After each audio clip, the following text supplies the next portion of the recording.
Merci, Père Marc. Merci à vous tous d'être venus,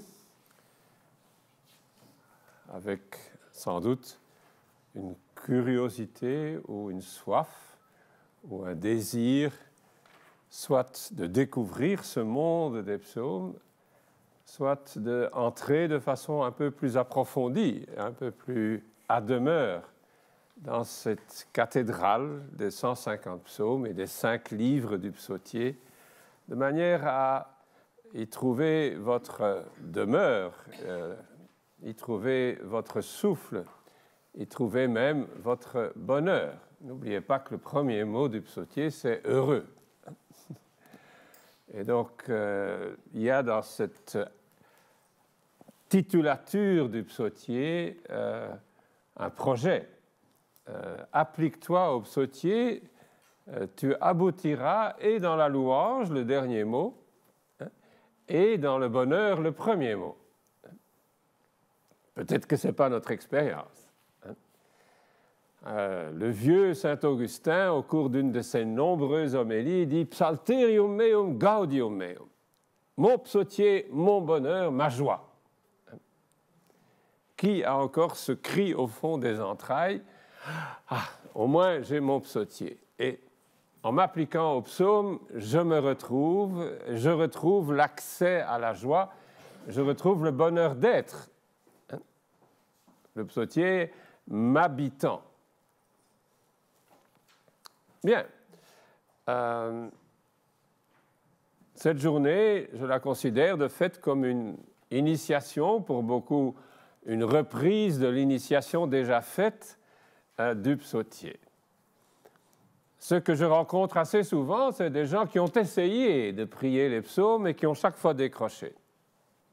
Oui, mais, et finalement non. J'espère, méthodologiquement, qu'à la fin de la journée, vous auriez en poche pas seulement un poisson, mais un filet pour continuer à pêcher. C'est-à-dire une méthode pour vous plonger et nager, restons dans l'image du poisson, et vivre dans le vivier qu'est le psautier, avec une eau toujours fraîche, une eau toujours nouvelle, une eau de source, et non pas un bassin où l'eau stagne et finalement pourrit.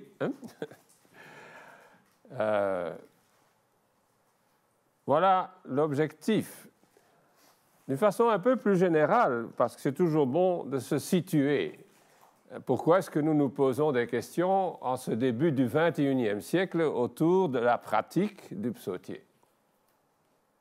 Ce n'était probablement pas le cas au XIXe siècle.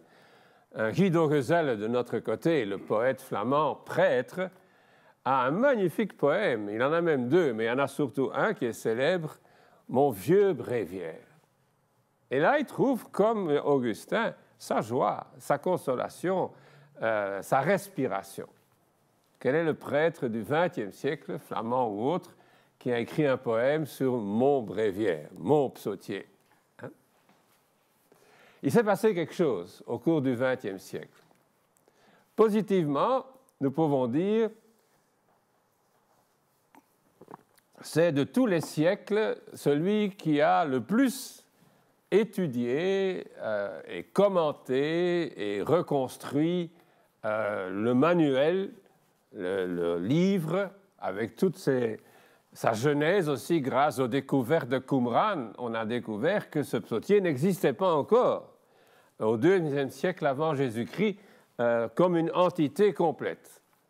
Les 3 premiers livres étaient dans l'ordre, mais le 4e et le 5e livre était une pagaille encore.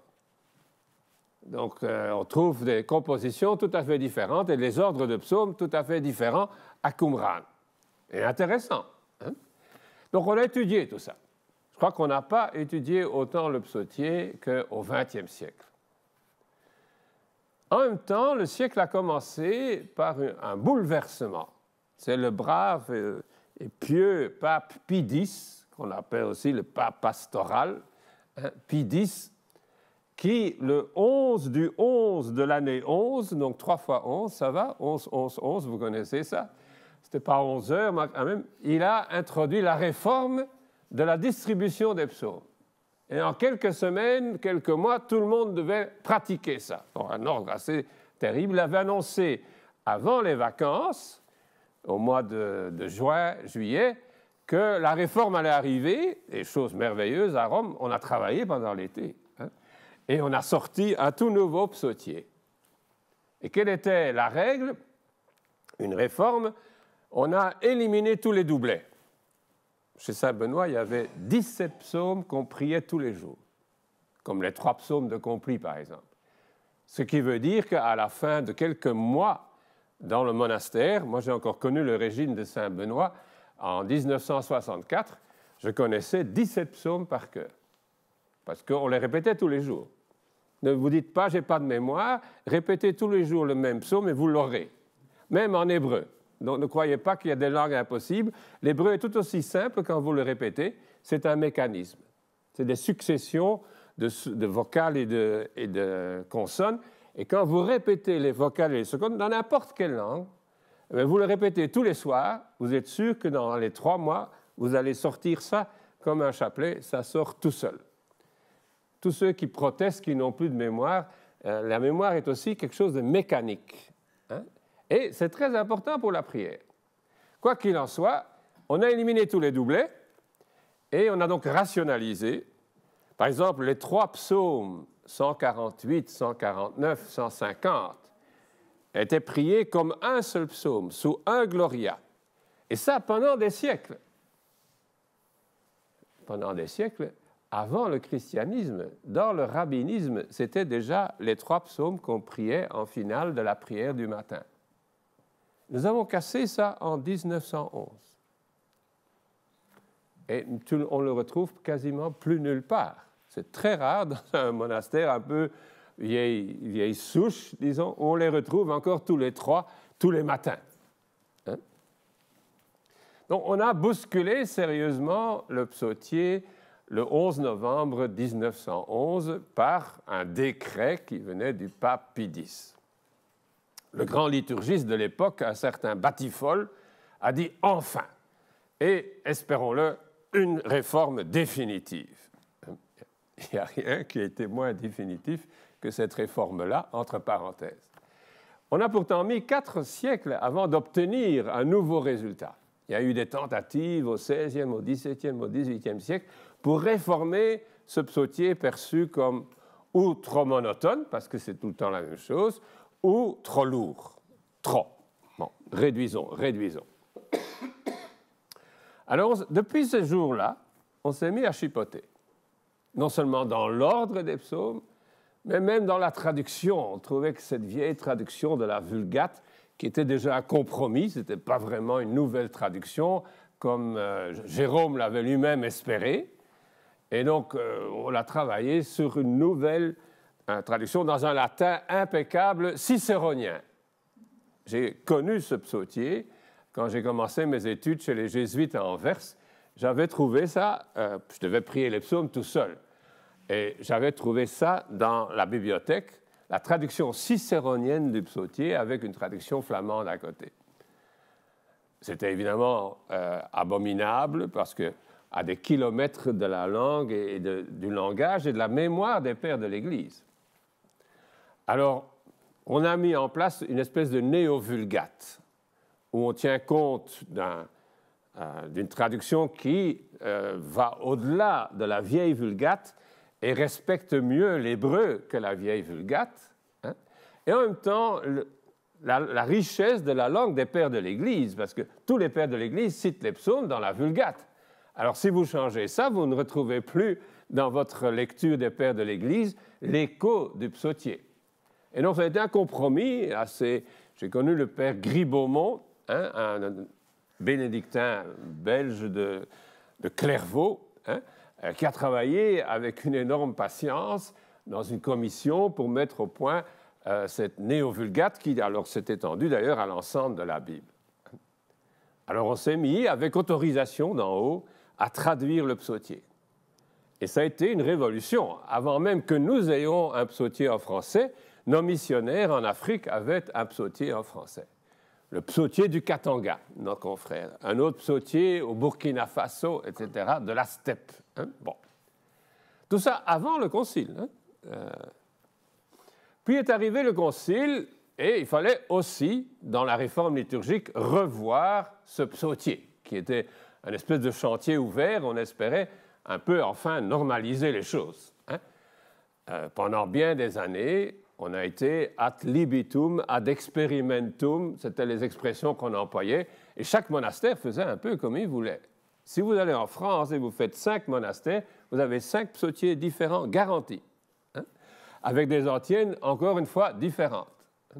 Chez les trappistes, il y a une plus grande homogénéité parce qu'eux, ils forment un ordre. Les bénédictins, comme vous savez, sont un grand désordre. Hein. Chaque congrégation ayant ses propres constitutions. Et comme il y a 20 congrégations, bon, si vous n'êtes pas de Solesmes, mais que vous êtes de l'Annonciation, comme nous sommes, ou que vous êtes de Subiaco, etc., province française, eh bien, vous aurez des habitudes, des rythmes et des rites différents. C'est un désordre contrôlé, mais c'est un désordre quand même, parce que la tête de toute le primat, comme les singes, hein, nous avons un primat à la tête de notre ordre bénédictin, pas un général comme les armées, hein, les jésuites par exemple, hein, mais notre primat n'a rien à dire. Il peut stimuler tout le monde, mais il ne peut donner aucun ordre. Qui commande? Les présidents des 23 congrégations. Et eux décident de ce qui peut se passer à l'intérieur de leur groupe. Je crois que c'est important, c'est un détail. Je ne dis rien des dominicains, je suis dans votre maison. Je fais un peu partie de la Familia Dominicana depuis mon temps à Nimègue et à Jérusalem. Donc, je me tairai prudemment pour ne pas envoyer des pavés dans la vitrine, non?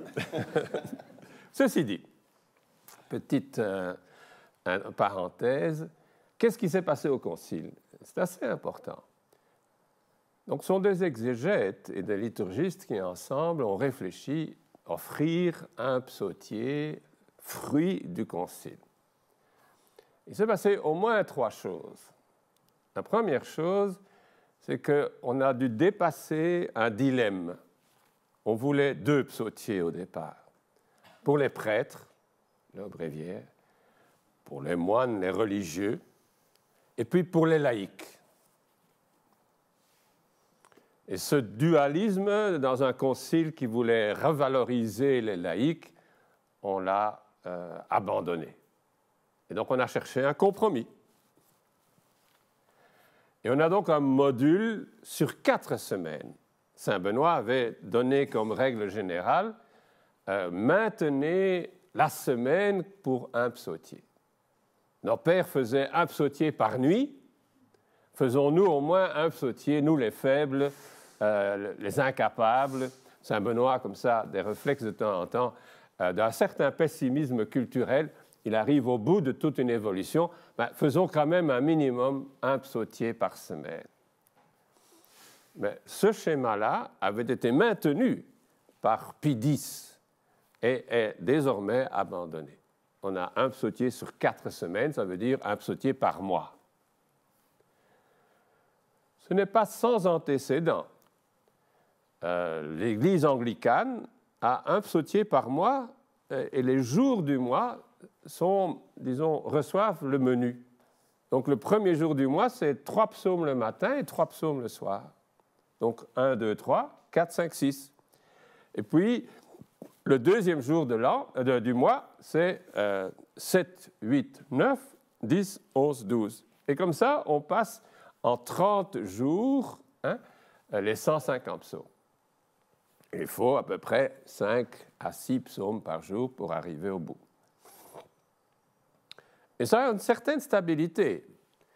Également dans la tradition juive, on a 2 modèles. Le modèle hebdomadaire, dont on reparlera, un psautier, 1 semaine, et le modèle de 1 mois.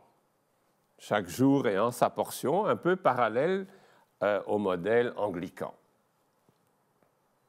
Nous sommes donc arrivés à un modèle plus sobre, un compromis entre 2 tentatives.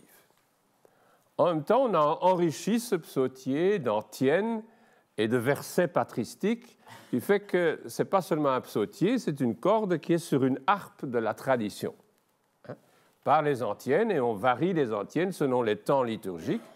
Et c'est un peu baroque, on pourrait dire. Ce n'est pas le psaume tout nu, c'est le psaume avec une orchestration liturgique forte. Mais à cela s'est ajouté un réflexe qui doit beaucoup au pape, maintenant le saint pape Paul VI. C'est qu'il estimait que pour la prière publique de l'Église, certains psaumes, on ne pouvait plus les ingurgiter, on les a éliminés. 3. Notamment, je donne chaque fois la numérotation biblique, hébraïque, et non pas la numérotation de vos bréviaires liturgiques, qui est souvent un chiffre en moins.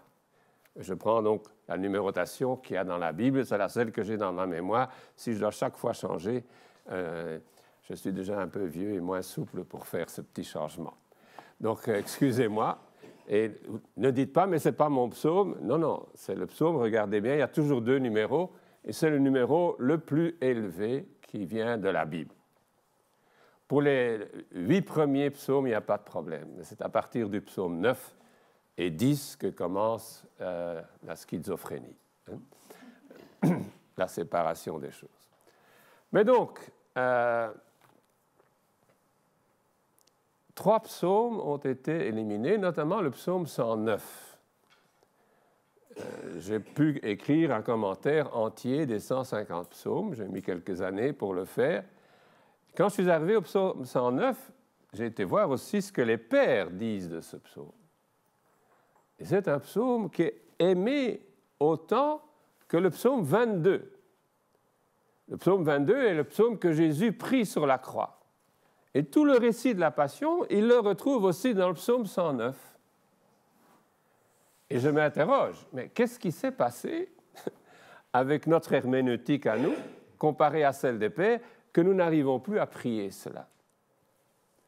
C'est un de ces psaumes qu'on appelle psaume imprécatoire. Peut-être même que vos propres dents, vous les avez cassées sur un de ces psaumes ou sur certains de ces versets. On y reviendra.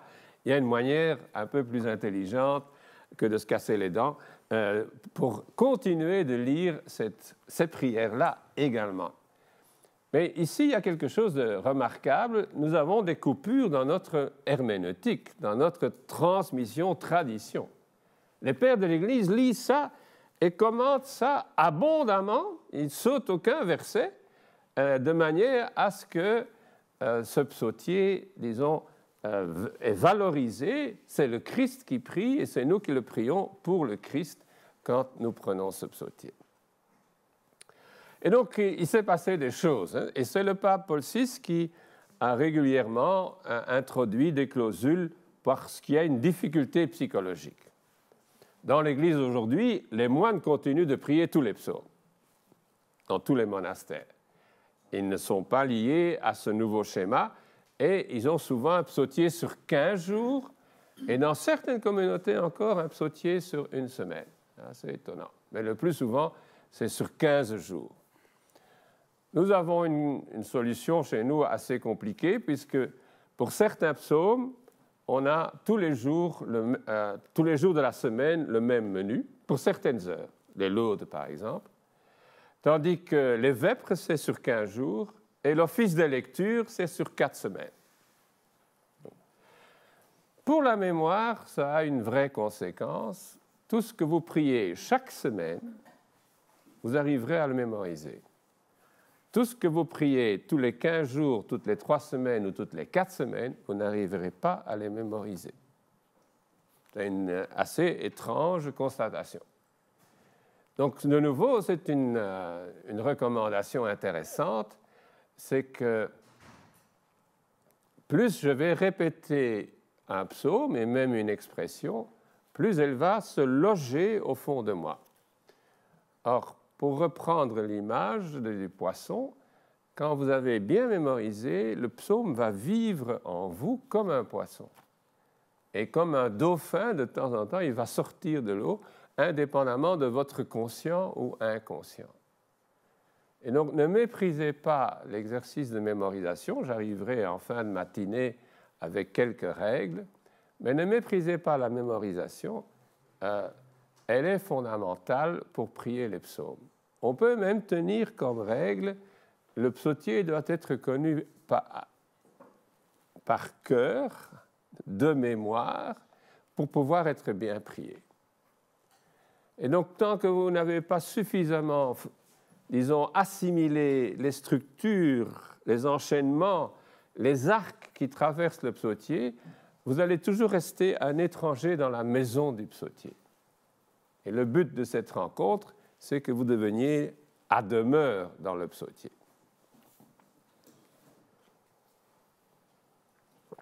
Et donc voilà le concile qui a d'abord essayé 2 catégories, puis finalement les a, comme un compromis, résolu en un seul psautier sur 4 semaines et avec un allègement. L'ensemble de la structure aussi est qu'on ne prie pas trop longtemps les psaumes. Donc 2 psaumes et demi, 3 psaumes au maximum, et très souvent seulement 1 psaume ou 2 aux petites heures, l'heure médiane ou le soir accompli.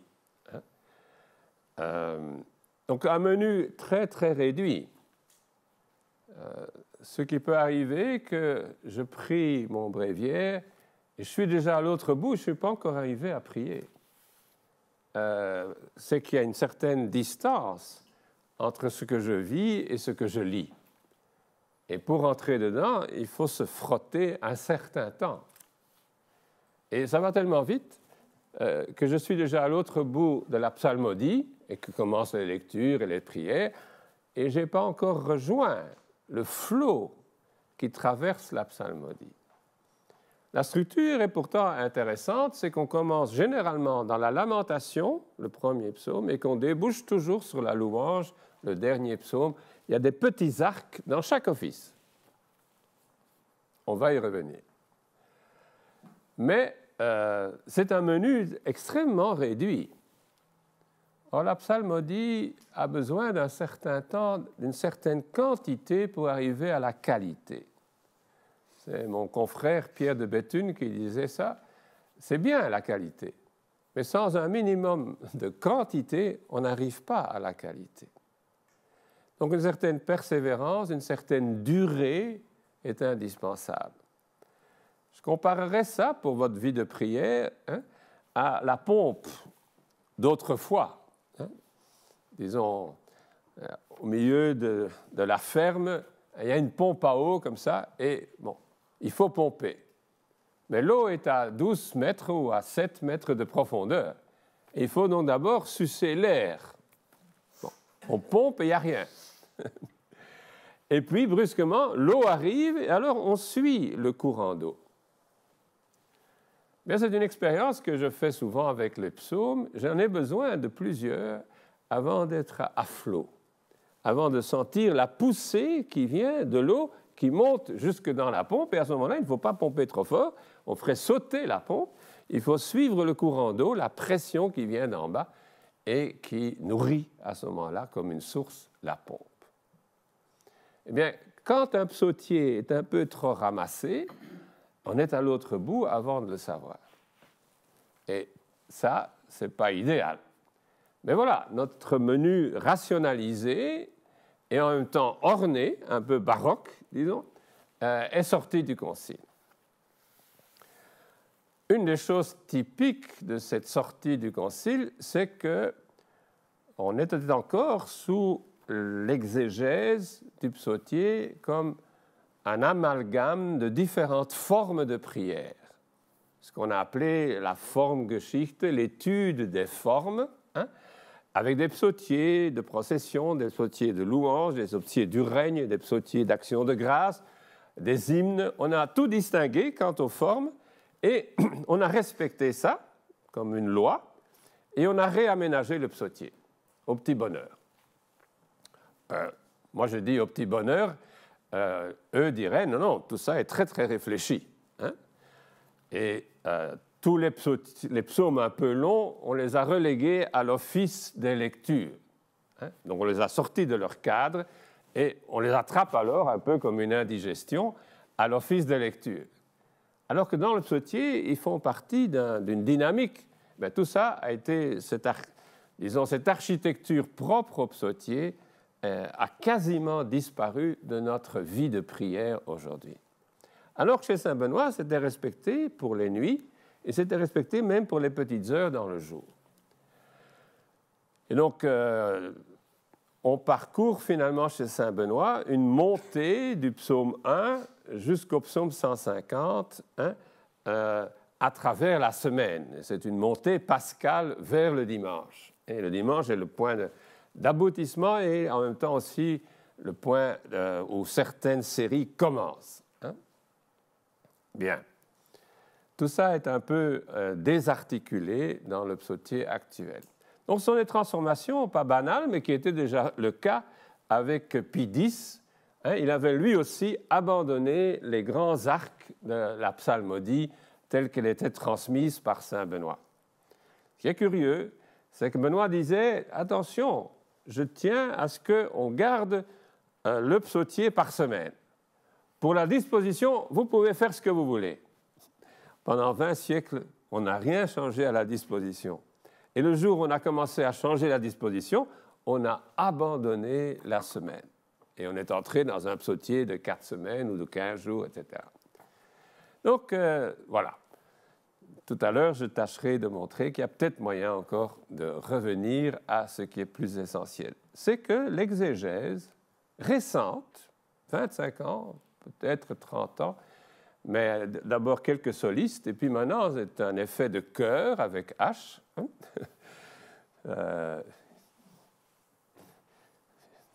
C'est aussi un effet de chœur sans H, mais je laisse ça entre parenthèses. Mais donc, les exégètes sont nombreux pour dire, mais respectons la structure des 150 psaumes. C'est une cathédrale avec des arcs successifs qui se tiennent, avec une mise en relief de certains psaumes comme des charnières, avec des points d'aboutissement dans l'orientation de la prière. Et tout cela est redécouvert intensément ces dernières années. Un dominicain, Vesco, qui vient de mourir il y a 1 an, peut-être un peu plus, Jean-Luc Vesco, a écrit tout un commentaire en 2 volumes dans la collection Lectio Divina. Et ce qu'il note partout, c'est comment les psaumes sont accrochés l'un à l'autre comme des wagons. Il n'y a pas moyen de les décrocher. Hein?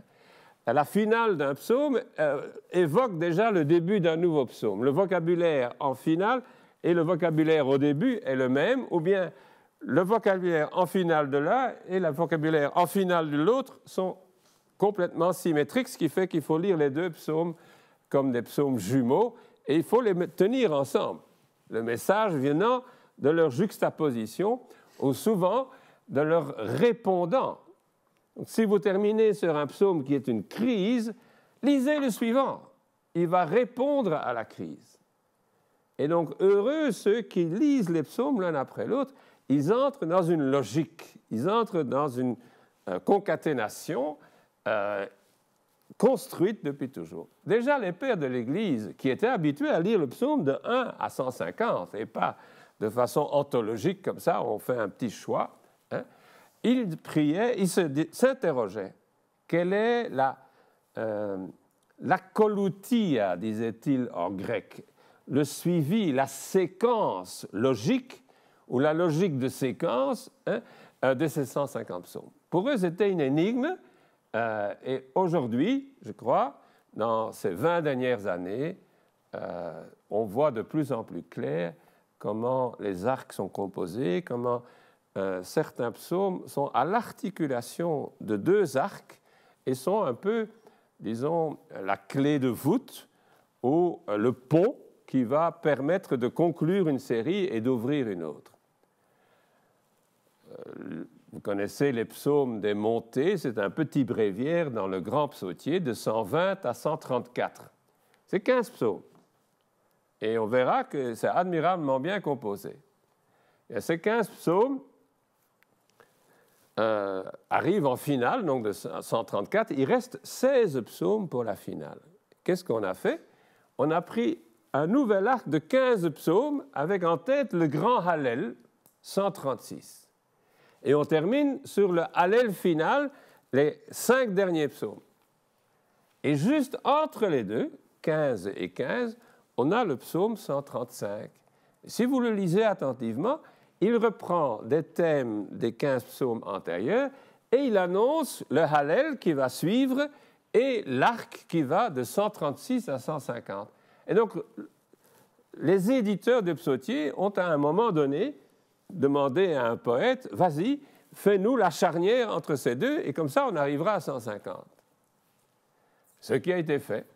Et ce n'est pas le seul cas. J'ai trouvé plusieurs cas, disons, d'arrangement d'un psaume uniquement pour jointoyer des unités qui existaient avant que le psautier soit réuni dans son ensemble. Donc, voilà, on a travaillé pendant tout un siècle, on a bousculé pendant tout un siècle. Si on avait à refaire un bréviaire aujourd'hui, et dans certaines communautés, par exemple en Italie, ils ont modifié les 150 psaumes. Et ils ont repris le modèle de Saint Benoît, mais davantage à la lettre. Et ils ont donc commencé le lundi matin avec le psaume 1 et le dimanche soir avec le psaume 150. Et ils ont distribué tous les 150 psaumes sur les 7 jours de la semaine. Également, la communauté de Beauzé que vous connaissez lit davantage, donc 6-7 psaumes parfois par office, et les maintient dans l'ordre pour la plupart du temps. Et donc on retrouve là aussi un respect de la structure finale. Il n'est pas exclu qu'avant que je ferme mon parapluie, quelque part à Rome, une petite commission propose un nouveau bréviaire où on respecte davantage la cathédrale du psautier, qui maintenant est comme si vous aviez eu une bombe qui était tombée sur la cathédrale et qu'après on a construit de nouveau sur le lieu de la cathédrale des églises et plusieurs sur 4 semaines, et donc on a plusieurs petits sanctuaires comme ça avec des morceaux pris à gauche et à droite, et certains morceaux sont décidément perdus dans notre prière habituelle. Voilà une première approche qui doit maintenant nous permettre d'entrer dans le psautier et de voir un petit peu comment cette collection de collections, très souvent dans nos bréviaires, on ne trouve pas les titres des psaumes. Or, ces titres gardent leur intérêt parce qu'ils montrent que ce sont des psaumes qui ont été attribués à David, attribués au fils de Corée, attribués au fils d'Asaph, donc des groupes de psaumes qui se tiennent et qui sont des petits arcs de 7, de 10, de 40, et entre lesquels il y a parfois une petite surprise. Il y a même un psaume de Moïse, un peu drôle, le psaume 90, en tête du 4e livre, et après il y a 10 psaumes sans titre nommés, nommément. Alors les rabbins ont dit, mais tout ce psautier, des 10 premiers psaumes, de 90 à 100, c'est de Moïse. 101 est de nouveau de David. Donc, tout ça sont des arrangements intelligents et construits. Alors, en retrouvant ces titres, on voit mieux le relief des vieilles collections, les reliefs des nouveaux ajouts et surtout l'agencement de l'ensemble. Or, vous savez que pour la mémoire, de nouveau, un des points fondamentaux, on mémorise bien quand on situe bien dans l'espace. Et donc, prendre le psautier comme une cathédrale et reconnaître que les choses ont leur place, va vous faciliter votre mémoire. Et vous saurez à un certain moment par cœur, non seulement que le psaume 4 vient après le psaume 3, ce qui est logique, je crois, mais vous savez que 3 parle déjà de dormir et de se réveiller, et que 4 aussi parle de dormir et se réveiller. et qu'en fait 3, 4 et même 5 qui arrivent le matin sont 3 psaumes qui se jouent dans le sommeil et dans le lever. C'est donc une succession assez admirable. Et une fois qu'on sait ça, ça aide la mémorisation. Et autrefois, comme exercice de mémorisation, on donnait une liste abstraite d'objets, disons, un parapluie, un chapeau, une canne, etc. Et comment mémoriser la succession? Eh bien, vous prenez dans l'espace, il y a une chaise là, il y a une chaise là, il y a une chaise là, je mets là le parapluie, là je mets la canne, là je mets le chapeau. Et si vous me demandez après, oui, mais quel est le troisième objet? Ah ben, la troisième chaise, c'est le chapeau. Pourquoi est-ce que vous le savez? Parce que vous l'avez localisé dans votre mémoire. Donc la localisation est un soutien pour la mémorisation. Et une fois que vous avez 6 chaises bien fixes, vous pouvez tout mélanger. Vous allez toujours retrouver la troisième chaise, la sixième chaise. Vous dites, mais enfin, vous avez une mémoire formidable. Non, non, j'ai simplement mis les 6 objets dans les 6 premières chaises et je retrouve toujours le parapluie, la canne, le chapeau au même endroit. Eh bien, la même chose se passe avec les psaumes. Je m'excuse des exemples un peu grossiers, parce qu'il y en a beaucoup qui diront « c'est plus pour moi », parce que je ne sais plus rien mémoriser. Moi non plus, je ne sais plus mémoriser. Même la voiture, l'autre jour, je devais mémoriser les 3 lettres et les 4 chiffres. Je me suis trompé dans les chiffres et j'ai trouvé un billet. Après, j'ai pu payer ma facture parce que ma mémoire n'arrivait pas à retenir 7 chiffres. Donc, mais si je le fais tous les jours, vous pourrez me brûler le cerveau, mais j'aurai encore toujours les 7 numéros au bon endroit. J'avais manqué d'exercice. Répétition et localisation pour aider la mémoire.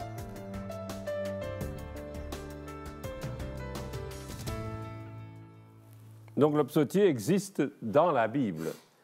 Et pour autant qu'il est dans la Bible, nous avons tous le même ordre. Et donc les protestants ont le même ordre des psaumes, les anglicans ont le même ordre des psaumes, les orthodoxes ont le même ordre des psaumes. Ce qui est intéressant, c'est que les anglicans ont maintenu la psalmodie de leur bréviaire, qui sont seulement 2 grands offices, le matin et le soir, et ils ont rangé tous les 150 psaumes sur un mois, mais dans l'ordre, en respectant l'ordre, ce que nous n'avons pas fait. Et je ne crois pas que notre psautier catholique, chrétien, latin, soit passé dans les autres églises, même dans les autres églises catholiques non latines. Je ne crois pas. Donc ce modèle de Vatican II, d'autres choses sont passées chez les protestants. Par exemple, nos lectures de chaque jour sont passées chez les anglicans. Et bien des communautés également protestantes trouvent ce lectionnaire de Vatican II intéressant et l'ont repris avec les années A, B, C pour le dimanche. Mais pour notre psautier, à ma connaissance, il n'y a aucune communauté protestante qui a repris ce nouveau psautier. Les orthodoxes, eux, ont l'habitude de prier l'ensemble des 150 psaumes en 20 cathismes, qui sont des regroupements plus ou moins de 9 unités, 3, 3, 3. Et ces cathismes sont priés en une semaine. Donc, ils ont encore le vieux schéma antérieur aussi à Saint-Benoît. C'est Saint Pacôme qui a commencé à dire, parce qu'au désert en Égypte, les communautés se faisaient une concurrence. Nous, 30 psaumes par jour. Nous, 40 psaumes par jour. Alors, est arrivé un ange qui a dit à Saint Pacôme, prends-en 12 le matin et 12 le soir. Ça fait 24. Eh bien, 24 fois 7, ça fait 150, quand on prend des grandes unités coupées en 2. Et donc, le modèle de Pacôme est déjà un modèle, un psautier, une semaine. Et c'est ce que je vais recommander en finale aussi, comme exercice de départ, à faire pendant 5 ou 10 semaines, et après, vous faites ce que vous voulez. L'important, c'est que vous ayez une dalle de béton sur laquelle vous pouvez construire. Si vous construisez sur du sable, vous n'allez jamais être satisfait et votre maison va tout le temps branler. Tandis que commencez une fois pendant 5, 7 semaines à suivre un schéma fixe tous les jours votre portion, et le lundi c'est ça, le mardi c'est ça, le mercredi. Et il se peut qu'un mercredi vous n'en ayez pas prié 3, tant pis, vous commencez le jeudi matin avec ce qui est propre au jeudi. Et à la fin de cette semaine, vous connaissez par cœur, par mémoire, l'atmosphère du premier jour, du deuxième jour, du troisième jour, et vous êtes à demeure, avec beaucoup ou peu de psaumes. Voilà la stratégie que je vous proposerai en finale.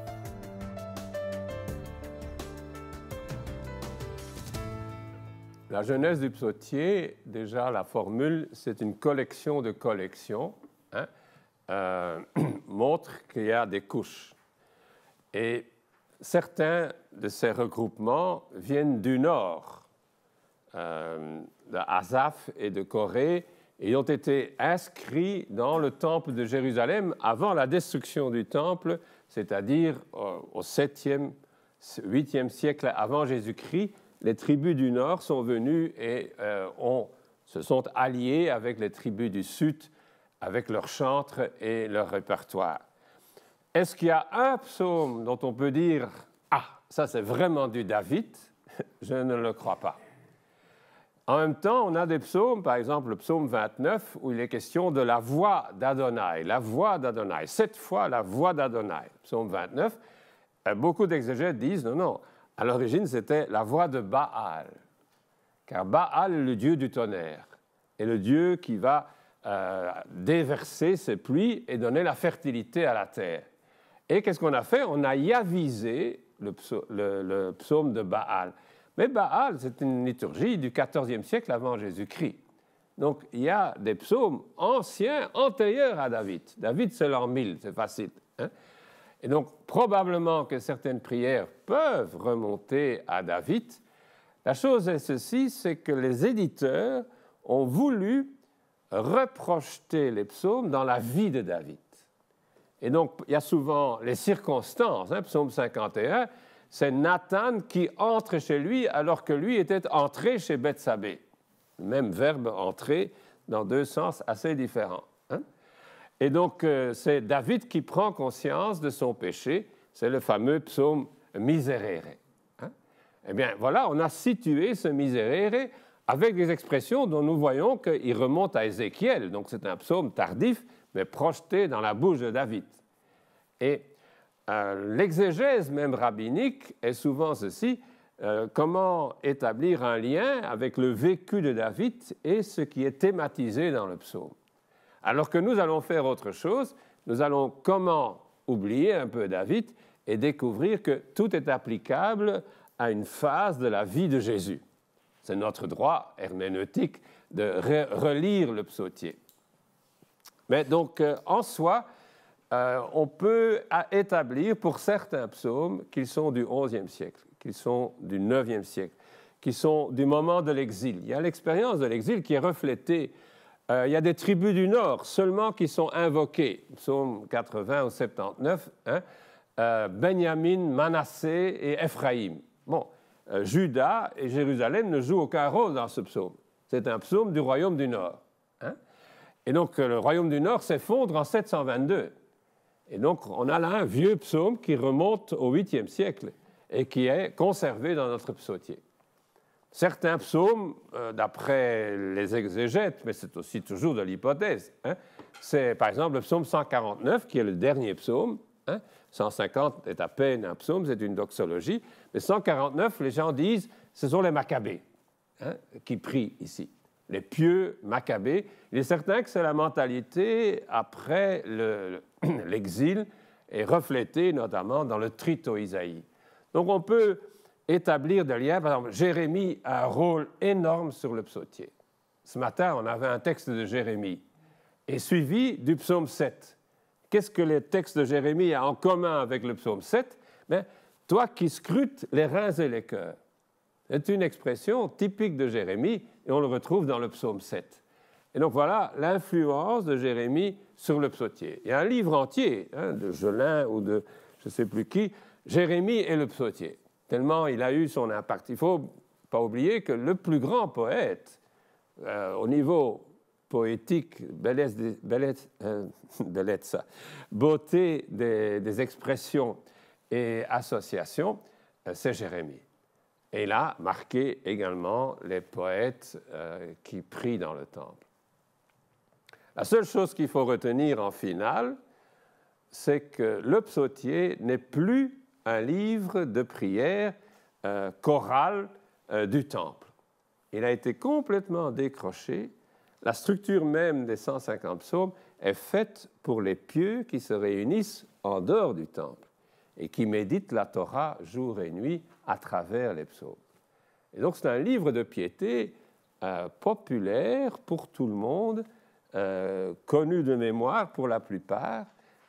Marie, Jésus, ils ont prié ces psaumes sans faire d'ailleurs de distinction et sans coller des sparadraps sur certains versets comme s'ils étaient, disons, inconciliables avec leur piété.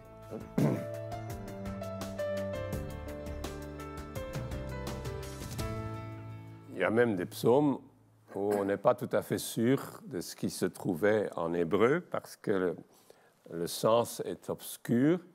Alors on va voir la traduction grecque, la traduction syriaque, qui sont des traductions assez anciennes et qui étaient plus à demeure de comprendre l'original. Pour notre pratique, je vous dis seulement une seule chose, prenez une traduction et tenez-vous à cette seule traduction. Pour notre étude, mettez 2 ou 3 traductions l'une à côté de l'autre et essayez de voir clair comment, en fait, un verset est traduit heureusement ou avec un certain bonheur et que dans d'autres cas, c'est un peu plat.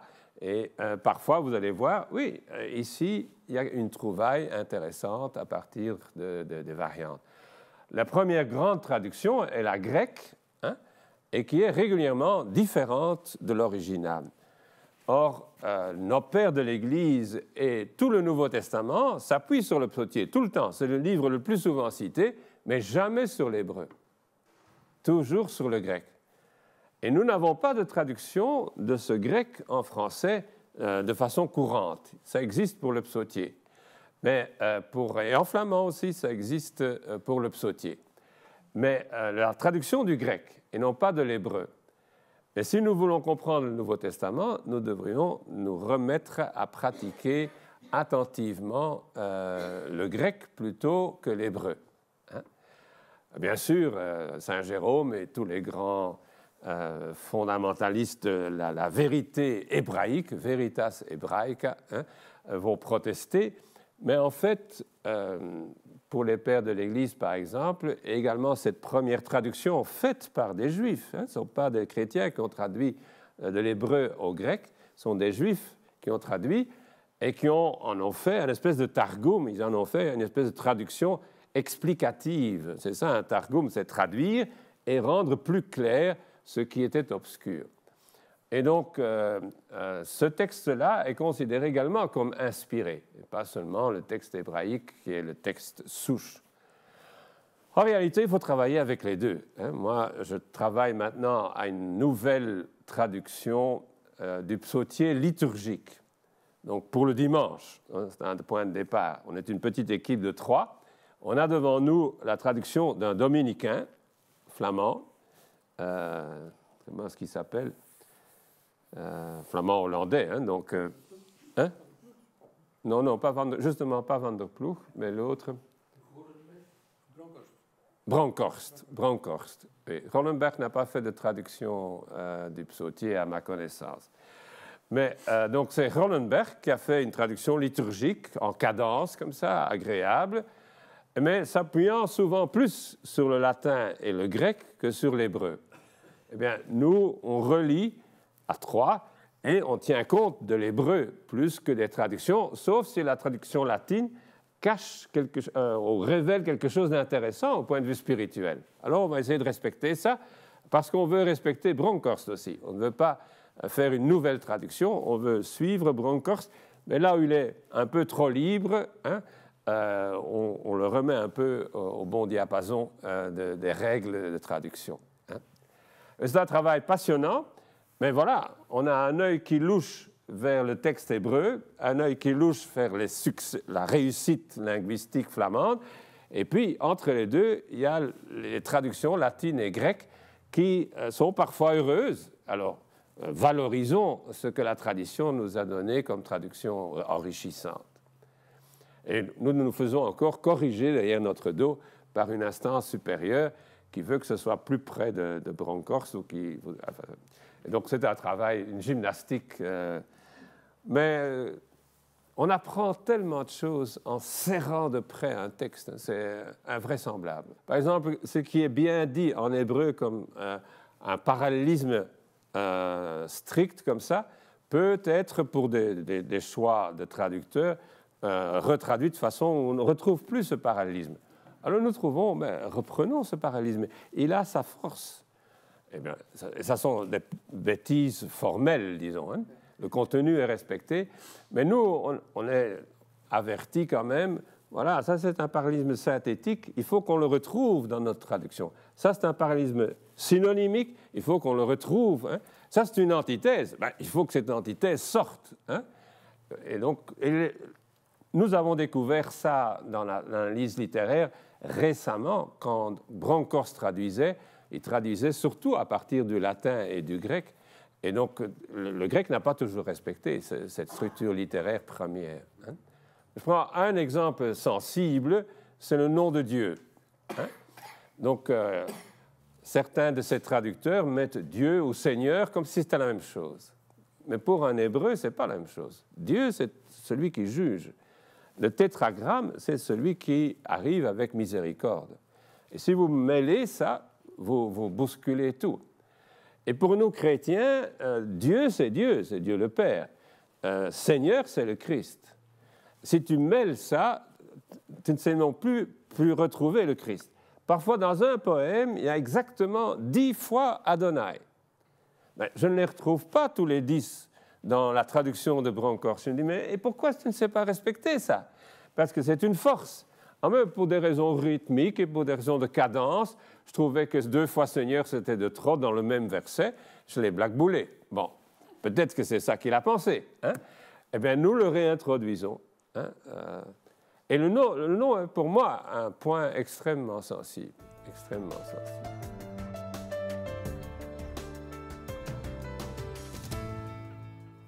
La prière de Jésus en Galilée était la prière des psaumes. Elle se faisait autour de la synagogue et dans les familles. Et c'était au temple, il y a des lévites et des prêtres qui monopolisent le culte. On allait au temple, on assistait à des prières, on offrait des choses, mais on priait finalement, je ne sais pas, ce qu'on priait encore du temps de Jésus dans le temple. De son vivant, il était un homme parmi les hommes qui priait les psaumes avec la communauté locale. Je ne crois pas qu'il avait 2 registres ici au fond, en disant maintenant je dois prier comme Dieu et maintenant je dois prier comme homme.